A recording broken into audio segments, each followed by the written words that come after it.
10, 9, ignition sequence start, 6.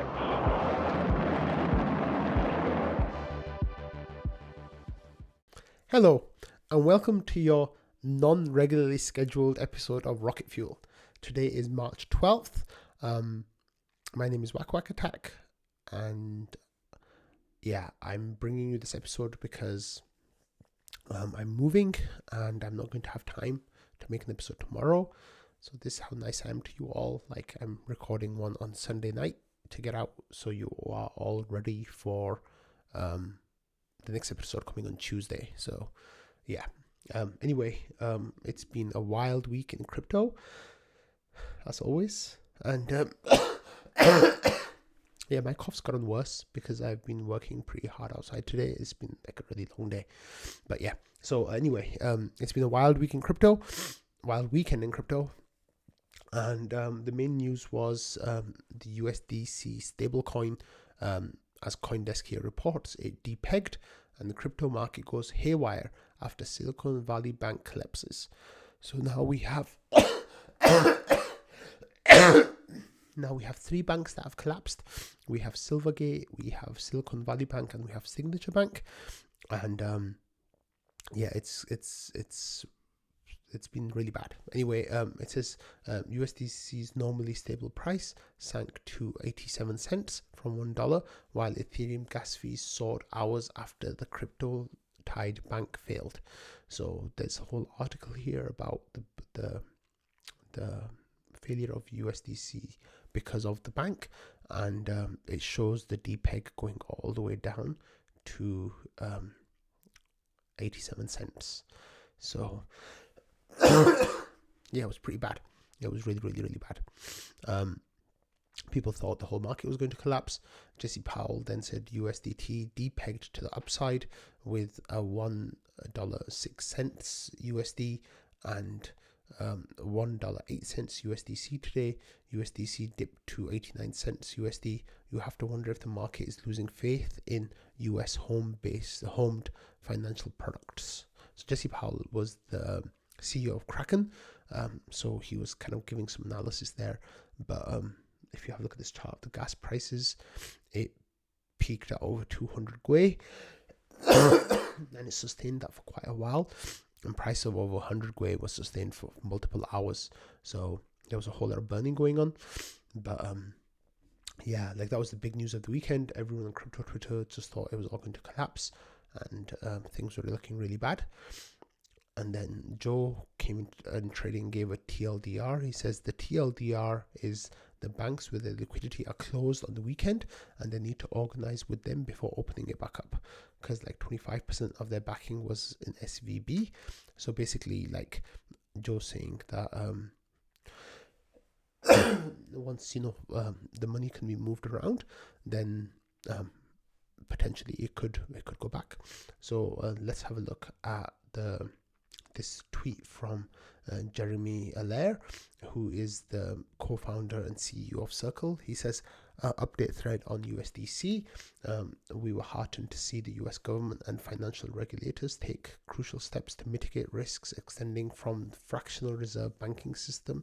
100% of deposits from SVB are secure and will be available at banking tomorrow, open tomorrow. So that's a Monday morning. It says 100% of USDC reserves are also safe and secure, and we will complete our transfer for remaining SVB cash to BNY Mellon. As previously shared, liquidity operations for USDC will resume at banking open tomorrow morning. So, they're making big statements about everything going back to normal. So with those tweets coming out, you can see that the USDC coin is pretty much back at peg, 99.3 cents or $0.993. You can see if you look at the 7-day chart, it pretty much went down to 87 cents, like we said, and then it trended upwards really strongly, and now it's pretty much back at peg. I'm so sorry about my cough, guys.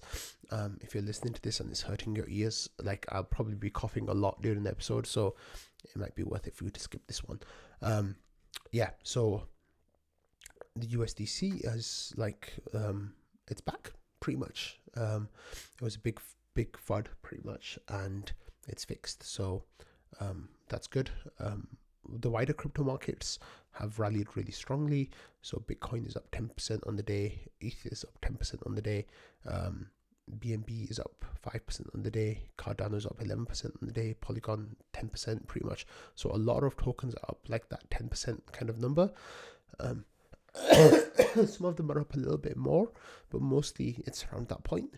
Ethereum, as you can see, went down to if you look at the 7-day chart, it went from like 1550 or so, where it was been hovering this last week, all the way down to like 1380 or so, and then now it's back up at 1613. So it's had a nice recovery, and with positive news coming out tomorrow, it might be that, you know, we get another pump. But of course, this is not financial advice. I don't know what's going to happen tomorrow. Let's move on to some updates from Joe. So Joe says, I have an announcement. Everyone loves Joe's announcements. And he says, I have successfully retrieved the t-shirts. And he's talking about the t-shirts from the Rocket Pool booth. He says, I am now swimming in Rocket Pool swag. So what happened was that the team ordered too many t-shirts for the Rocket Pool booth. And, we had, I think, about 50 or 100 or something left over. And then those were shipped to Joe, who is the only US team member. So it just kind of made sense to send them to Joe. And Joe says that he will set up a channel to organize people getting the t-shirts. But basically DM Joe or post in there and Joe will hook you up. The idea is that basically you'll pay shipping and, it'll go into a plastic mailer bag, and he says he'll figure out how much the shipping is and stuff, and then he'll get that shipped out. And then he says he has another announcement, and he says case version 1.1 using lessons learned from 1.0 is now under production with the FDM printer. So that was the printer. He says and then Lee said, personal question, are you loving this process and learning different ways to improve your design? I'm assuming you must be pretty passionate about this to spend so much time on it.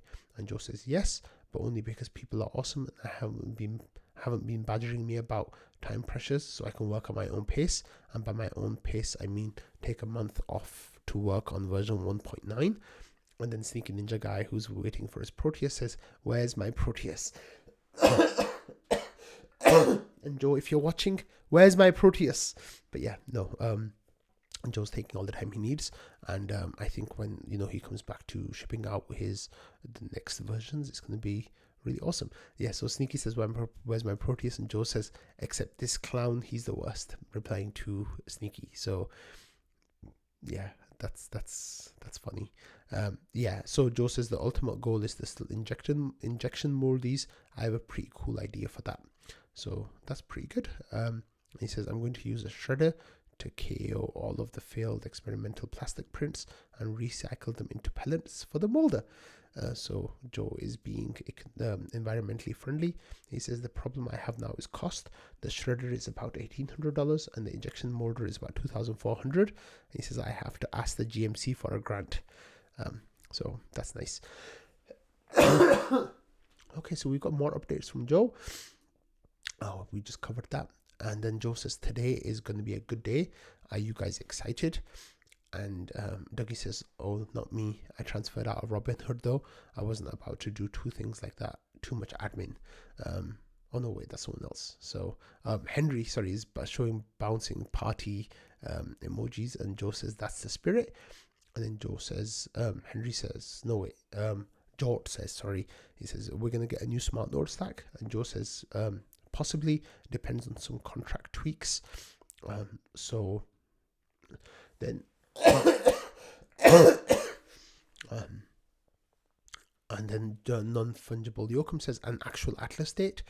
And Butter says, is there going to be a smart node update tomorrow before the Goalie hard fork? And Joe says either tonight or tomorrow, depending on contracts. Probably tonight. but I reserve the right to change my mind if the guys say otherwise. So it looks like the team are putting out, might be putting out a version for Atlas on Gwei, which is really cool. And Joe says, anyway, I'm in a good mood, so I'll give you guys some clarifying bread. So he says, who decided to fork the network the day after people got back from break? So basically, like, people stayed to go skiing after ETHDenver, and the fork is obviously happening on the 14th. The fork is happening on the 14th. So, not all the developers are back and not everyone's back to work, but oh well, I guess that's what's happening. So Joe says, all right. He says the single most important thing determining the Atlas date is whether or not rewards version 5 works properly. The next viable checkpoint is April 13th.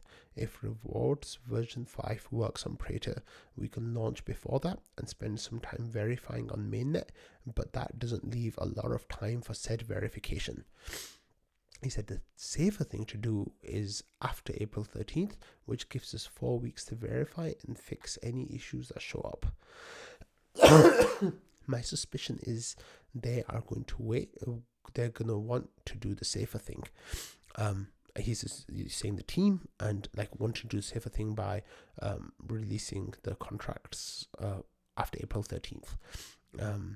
And Butter says, who is they? And Joe says the rest of the team. And anyway, Butter then says, oh no, wait, that's not right. He basically, Jort says, so Atlas April 13th, and we don't know the date for Shapella yet, but likely just after. And Joe says if they do the safe thing, then it'll be 14th at the earliest. If they do the YOLO thing, then it'll be in 2 weeks. So he's giving good information about when Atlas the contracts will go live on mainnet, and then version 1.9 will go out on mainnet too. So I really want to say that I think the team really should YOLO here, not to put pressure on anyone, of course. And, I'm just like a small voice of a community member, no one's listening to me. But I really think that we should have everything in place for before Atlas. I think it's before Shanghai. I think it's incredibly important that that's what happens. And if Gwei is going live on the 14th, then there's also a chance that Shanghai will go live on the 14th, 1 month after, on the mainnet, instead of on Gwei, 1 month, I think is that limit. That's pretty, decent, as a projector. So, I think the team might be pushing it really close to the limit. In fact, it may even be the case that it comes out after Shanghai, which I think would be a huge misstep. So really, I think that the YOLOing would be the best thing to do. I know it only gives us 2 weeks to test instead of 4 weeks to test, but it also gives us 2 weeks to get everything in place for Shanghai. It also gives us 2 weeks to get LEB8s into place before Shanghai happens. I think would be the really, really smart thing to do. However, we all know that the team is conservative. The protocol as a whole, Rocket Pool is very conservative.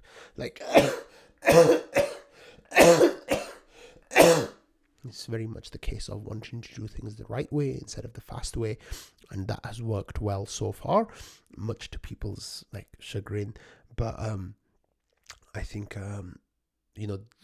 according to what Joe says, it might be that the team is going to do the more conservative thing, but I guess we'll find out in the next days and weeks.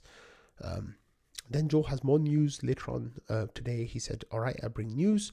He says RC1 on Praetor tonight. Let's effing go. So RC1 is the release candidate version of Atlas. So version 1 is going live on Praetor tonight. They're getting it ready for the hard fork on Gwei, which is absolutely fantastic. So hopefully this means that the next couple of weeks on Gwei go well, and then we can get onto mainnet, which would be absolutely amazing. So then Joe gives some more versions information. He says load star is broken, so that's not going to be on mainnet, and sorry, on Praetor. It's not going to go onto the next version. And then he also says that Besu is okay, 23.1.1 works, and yeah, that'll be in release candidate 1. So I asked, what is RC1, because I wasn't aware of the terminology, and then Dibsy said that that's the release candidate, and normally it's a very advanced version, like the alpha beta cycle. So it looks like if there's some issues, they might go to RC2 potentially. And if all works well, then RCX will become version 1.9.0 on mainnet, which I want as soon as possible. Okay, next, because of the USD stuff and everything going kind of crazy, we've had this information from the smoothing pool, and we've got some really big blocks. We are currently at 329 ETH, and we still have 3 days left for the reward cycle. If you have a look, we have 329 ETH, and there's still like just 3 days and a bit left for the reward cycle. So we could get another 10, 20, 30 ETH. This has been a record breaking smoothing pool cycle. The previous high was 309 ETH. However, as smoothing pool participants, we're going to get slightly less than we did that time, just because there's more mini pools in the smoothing pool now. So that amount is going to be divided out amongst slightly more people. But that's really great. This is a really good time to be in the smoothing pool, and it's like weekends where there's a lot of volatility and MEV capturing opportunities. That's when you get really good stuff coming into the smoothing pool. So there was a whole bunch of single digit ETH and blocks that ended up in the smoothing pool, which is fantastic. So thank you for all of those people who are in the smoothing pool and contributing to the pool. Okay, next we have this thread from Waldorf, which is in the DAO forum, and this is the 2023 March nomination thread for the IMC. So the IMC is the Incentives Management Committee. It's that committee's responsibility to pay for incentives to increase RETH liquidity. So the goal of that management committee is pretty much to have as much RETH liquidity as possible within a 2% move to the upside or downside. I think they have like a specific language around that you can read in the RPIP 10, and then get that information. But yeah, so here the nomination thread is such that it says, with recent RPIP 10, the voting passing, we need to select the full IMC membership. So there'll be 9 members on the IMC. And he says this thread will be live at least 5 days. Anyone can nominate anyone, including themselves. Anyone can remove themselves from consideration simply by saying so. And after 5 days, there'll be this thread is closed comment, and the final list will then be generated. If you are nominated and don't remove yourself from consideration, please read the nominee information sharing section of RPIP 10 so you can be ready to provide your statements. So it's very much the same process as the GMC election that we just had. So Waldorf then shared the screen capture of previous members of the IMC and how they did in signing transactions, checking transactions, and executing transactions and creating transactions. So Waldorf created almost every single transaction there, and then people like Marceau, Denham, Langers, Dazer, like Whisker, like they were involved in like signing almost all the transactions as well. They did a really good job with that. And some of them executed the transaction. So you can read this chart to see whether you want to vote in accordance with that. And Waldorf said some context around current members updated from the 6-month review. And he says this obviously doesn't include everything, but it's better than nothing. Feel free to ask questions about the current members, and I'm sure folks will be happy to answer. So then actual nomination started. Waldorf said, I would like to nominate myself, Langers, Whisker, Dazer Denim, and Jasper the governance ghost, Jasper the friendly ghost in Discord. And he says Marceau explicitly asked to be removed when convenient a bit ago. I would like to have Dave as a backup signer instead of a mainline member, which is in line of how he served us so far. And then Whisker says, I'd like to nominate Noshua, Non-Fungible Yoakum, Halzen, and Danny Lostefan. Sorry if I mispronounced that. But then Whisker gives their reasons for nominating these people. So between them, we have 1, 2, 3, 4, 5, 6, 7, 8, 9, 10 nominees so far. So 10 nominees for 9 positions is not very good. It would be nice if we had some more nominees. So please go into the DAO forum and nominate people, or nominate yourselves, of course. You've got 3 more days to do that. I think Val might extend the nomination period by another couple of days, but I'm not sure. Like, you'll have to ask him yourself. But I might think about it over today and tomorrow, and maybe I'll nominate a couple of people who I think will be good on the IMC. Yeah.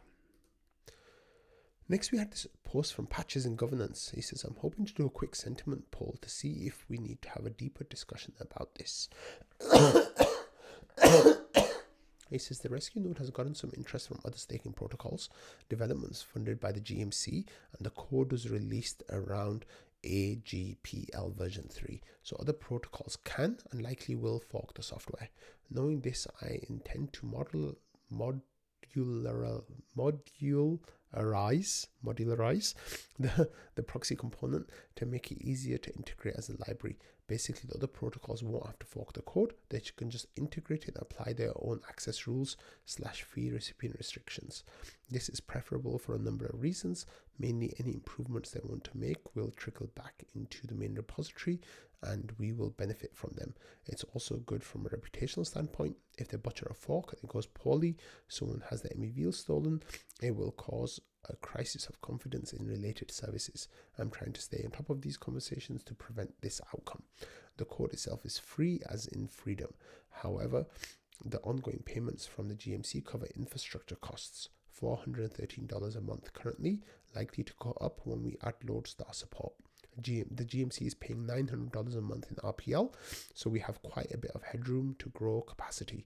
The maintainers are not taking any profits other than the one-time amounts allotted for development. Knowing this, I wanted to check if it's appropriate to extend access to other protocols or solo stakers. Some pros off the top of my head. 1. Rocket Pool will be using its position in the ecosystem to charitably encourage viable permissionless competitors, which is healthy for the network and our reputation. We'll be setting an example of committee / collaborative spirit in in the staking pool ecosystem. There's nothing stopping another trusted provider from beating us to the punch on this, so if we get there first, we'd be socially capitalizing on the investment before someone else rugs us. Cons: more complexity in the authentication and validation logic of the rescue node increases the possibility of a vulnerability. More centralization, more users performing duties through the 4 or 5 rescue node consensus clients, and the GMC funds will be supporting the growth of other protocols whose values may not be aligned. Please vote for as many options as you find acceptable. And then there's a vote, and the vote says rescue node poll. This question should not be decided without a vote by the PDAO. Other protocols should have to run their own infrastructure if they want to use the rescue node code. We should share our infrastructure contingent on a vote by the GMC. We should share our infrastructure contingent on a vote by the PDAO. We should share our infrastructure with as good or healthier protocols identified by RPIP17, excluding solo stakers. We should share our infrastructure with solo stakers and as good or healthier protocols identified by RPIP17. So here I chose option 6. which you can see is the most popular option. So a lot of people in the community want that to be shared with as good or healthier protocols and solo stakers. So I think this is really, really wonderful that the spirit of collaboration and fraternity is so strong in the community, and like what people are really pushing. I really like that, and I support that completely. Although that's not the official position of the GMC. That's just my position. Of course, I think the GMC might want to discuss this, but since we are paying for a chunk of it, but I don't know how that will work. But Patches asked a good question. He says, would this allow other provider to let people use it permanently as opposed to for a short time as originally intended? And Patches says, no, part of the requirements would be to adhere to our quotas. I would probably actually half the yearly credits for other pools to prioritize access for Rocket Pool, since they're paying for it, or we're paying for it. If they run their own infrastructure, they are of course able to set or not set whatever restrictions they want. There's really a lot of turntable settings that don't fit well into a poll, unfortunately, and the community already looks quite split on this, so further discussion seems inevitable. Hey, but I think since the time that Patches made that poll, like at the time it was it was neck and neck between other protocols should run their own infrastructure and we should share our infrastructure. It was pretty much even at the time, but now sharing has taken a big lead, so much so that it's over 50% of the vote, which is of course really good, and I'm happy with that. So yeah, this is a good discussion. Go and check it out and have a look, and see if it's something that you are interested in. If you want to talk about it, ask questions about it, I think this is a really good discussion, and it really brings forward some good ideals of the community. Okay, so on Rocket Fuel last week, I was talking about how it would be amazing if we could get Phiz to talk potentially in an official capacity from ETHDenver about why Rocket Pool might be a better option than solo staking. Of course, we know Phiz absolutely loves solo staking. He repeatedly calls it the gold standard of staking, and he, adds that he loves Rocket Pool and what Rocket Pool does, and is happy to champion it, but will also champion other decentralized protocols as and when they come up. So, Sneaky said, I feel ETHDenver would be a way to gain some great exposure, because to becoming a Rocket Pool node operator. And Phiz says, I'm not personally comfortable encouraging solo stakers to migrate to Rocket Pool.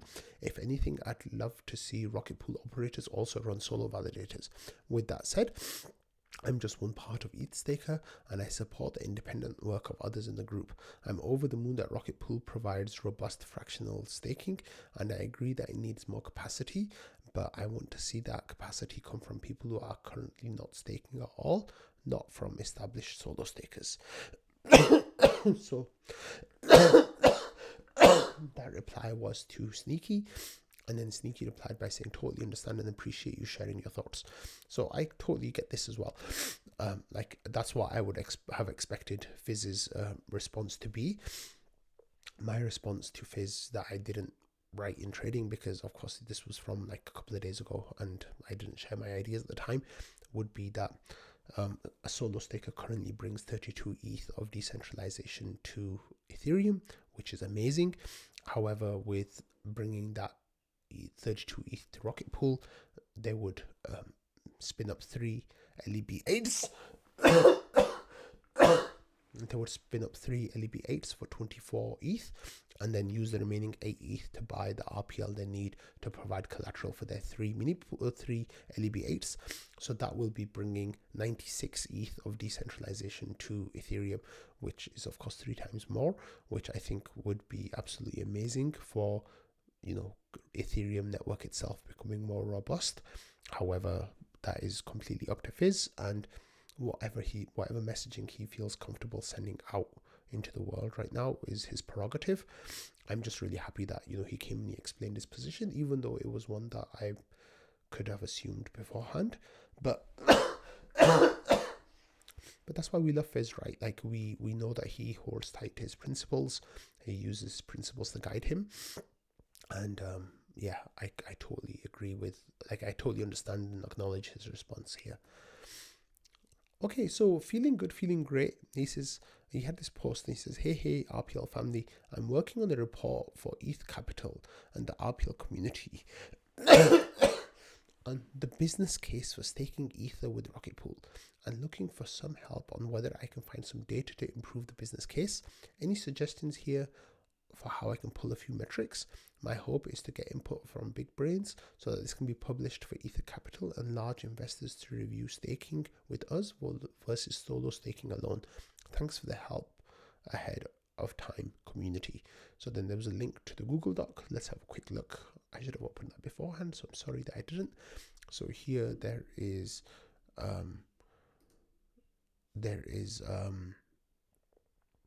this stake Ethereum with Rocket Pool DIY guide, and then it's got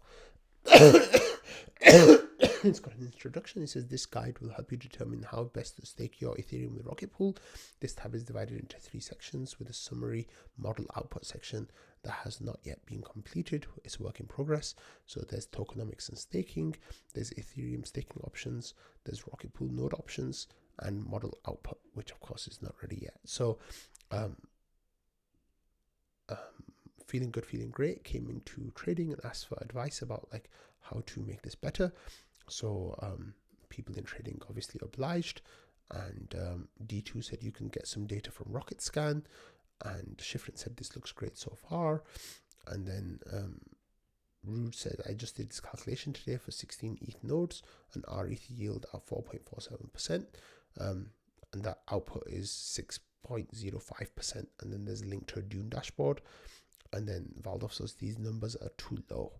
He says actual APR for all validators on Ethereum is 5.59 in the last 30 days. And that or something close should be option 1. And then he says, did you only include a consensus layer? And he says, yeah, confirmed by that. He says also need options 2 and 3 to need a best guess at RPL ETH in 1 year or something like that. Either that or you need to be crystal clear that this is assuming RPL exactly constant against ETH. And he says, then Valdov says appreciation or depreciation is likely to be a large factor, especially for scenario 3. You're estimating 0.7 ETH for an LEB8, which would get, and he said again, I think this is too low, which would get wiped out entirely or doubled by a 30% increase or decrease in ratio. So, people were giving really good ideas, but I really like this table from looking, feeling good, feeling great. Definitely go check it out and give advice. I know Feeling Good, Feeling Great is like an awesome community member full of huge amounts of positivity and just a real desire to promote Rocket Pool. So he would love to hear your ideas on making the spreadsheet better. Okay, moving on. We have a whole bunch of updates from the latest episode of the Daily Gwei. Anthony Sassano started to feel better. I'm jealous. And released a 2-hour and 15-minute episode of the Daily Gwei today that covered the last 2 weeks of ETH and Ethereum. And he mentioned Rocket Pool a whole bunch of times. I've put timestamps in the videos, so for you to go and check it out. So the first time we talked about it was about the Rocket Pool community being amazing and how the booth was the best out of all ETHDenver in terms of how busy it was at all times. And the second time we talked about the rescue node and about how it's available on mainnet. And the third time he talked about Atlas and how it's coming soon, and it talked about what kind of changes it'll bring and how that will work out. So that was really, really great from Anthony Sassano. So thank you so much for that update, Anthony. I'm sorry I didn't play the clips. It's just the episode's getting long already, so sorry. And next we had David Hoffman popped into trading as well, and the Bankless released a video called the ETHDenver 2023 Experience. So this was the video that was over an hour long, and then there's a timestamp clip here where David talks to Langers, I think. I found this pool. It's all orange. We're gonna figure it out. So he's talking about Rocket Pool, of course. And Hey, what's up, there. Jack? How's it going, my man? I'm very well. Yeah, where are we? So he just kind of ambushed Darren Langers and talked to him about Rocket Pool, and just kind of hung out at the booth for a few minutes, which was really cool.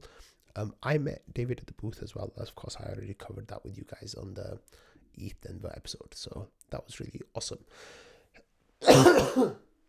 Okay, Blue AVM says that I had an update here from the Ethereum Foundation blog about the Gwei Shapella announcement. It says, no, the Lodestar version was previously 1.6.0, a release client 0. To avoid any issues, especially if you're using MEV boost, users must downgrade to version 1.5.1. Note, the Go Ethereum version was previously 1.11.3. To avoid potential traction pool issues, users should upgrade to version 1.11.4. And then there's all the information that you need to get ready for the Gwei Shapella, Shanghai, Capella hard fork that will be taking place on the 14th. So go give this blog a read if you want to get that information, and to make sure that you're on the right version.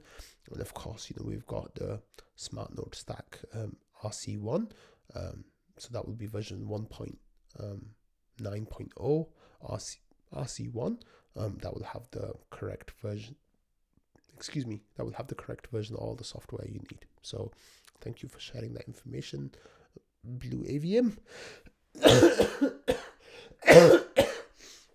Okay, next we had this post from Merlo.eth, and it's a link to a Mirror article as well. It's a tweet, sorry. He says, public service announcement, tax implications of ETH staking post Shapella. Like all good tax questions, it depends. Article link and TLDR below for more. So go and have a look at that article. Here in the tweets there is a TLDR. He says, a refresh on how ETH staking rewards operate, how most rewards fit into Australian tax landscape, why ETH staking prior to Shapella is different, what this has meant in terms of tax treatment, and the potential tax impacts once Shapella launches. So here there's a lot of updates. A lot of things are covered in this article. So if you are Australian, or if you care about how Ethereum staking taxing will work in Australia, then give that a read. Okay, next we had Rocknet, who replied to one of my comments because I was kind of confused about the different hard forks, the hard forks that are taking place on different testnets. And he says, just for background info, because you mentioned testing on Sepolia uses a permissioned validator set, so validators don't test on Sepolia. It's really just for dApp developers. In fact, Sepolia is not an option to select in the smart node. Later in 2023, we'll move from Gwei, Prater to Holsky, and the name of that, like, I tried to listen to the pronunciation of it, but I'm going to have to listen to it like another 50 times. He says, if you want to pronounce the full testnet name in September when we start using it, you better start practicing now. And then there's a link to the pronunciation of it. He says the name Holly is deprecated, by the way. So yeah, so thanks for that good info, Rocknet. Like that was useful. And then here there's an infographic about the different testnets and when they're going to be running and when they're going to be like phased out. So Gwei, of course, started in 2018 and it will run until 2023. And Sepolia is for the devs, dApp testing, and then that runs from 2021 to 2026. And then we have Holsky that runs from 2023 to 2028. So it'll be running for the next 5 years. So stake your ETH on Holsky early and like earn up your ETH on there, and then you might be able to sell it for some actual dollars. No, I'm just kidding. Next we have some news from Stader that came out, and it says the Ethereum fam we're thrilled to announce our first ETHX audit partner, Consensus Consensus Audits, one of Ethereum's leading security and smart contract audit services, trusted by protocols like Aave, Rocket Pool, Idle Finance, Pool Together, and more. And then there's another tweet here from them as well, saying, "Dear Ethereum fam, we're thrilled to announce our ETHX security provider." And then there's that Sigma Prime, one of Ethereum's leading security and smart contract audit services, trusted by protocols like Aave, Rocket Pool, Lido, and more. So the reason why I'm mentioning this is because we covered Stader a couple of weeks ago, and we talked about how they kind of made a misstep with their launch announcement, and it kind of backfired a little bit. But since then, I have to admit, this is some really good news that's come out of the Stader team. They're using the best in class auditors and security providers, and I'm not just saying that because Rocket Pool uses the same ones too. These guys literally are the best in class, right? So you want fellow staking protocols to be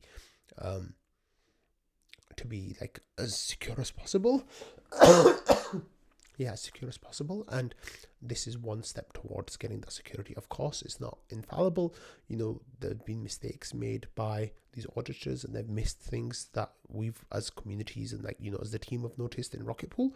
However, it still goes a long way towards catching some of those issues, and I think Stader are definitely making the right choices in that regard now. So I hope they carry on making good decisions and making the right choices. And I hope that they learned from their mistakes from a few weeks ago and are trying to fix it. I'd love to welcome them into the ETH staking fam. And as long as they keep fixing things, then I think that would be absolutely amazing. So good job, Stader. I hope you guys really carry on a good path like this and try to be maximally decentralized, permissionless, trustless, all that good stuff. So on that note, I'm going to finish this episode. The next episode, like I said, will be here on Tuesday. I've spent the last couple of days moving, and tomorrow is going to be a hectic day of moving as well. So I hope that I start to feel better, but with the amount of the difficult day ahead tomorrow, I'm not sure how that's going to work out, but I guess we'll see. Anyway, thank you all for watching, listening, taking part, providing information that goes into these episodes. And I'm so sorry for those of you who listened for the whole duration and had me coughing in your ears the whole time. I'm really, really sorry about that. I have this huge flask full of tea, but it was too hot to drink the whole time. So yeah, anyway, have a lovely rest of your weekend, and I will see you all on Tuesday. Bye.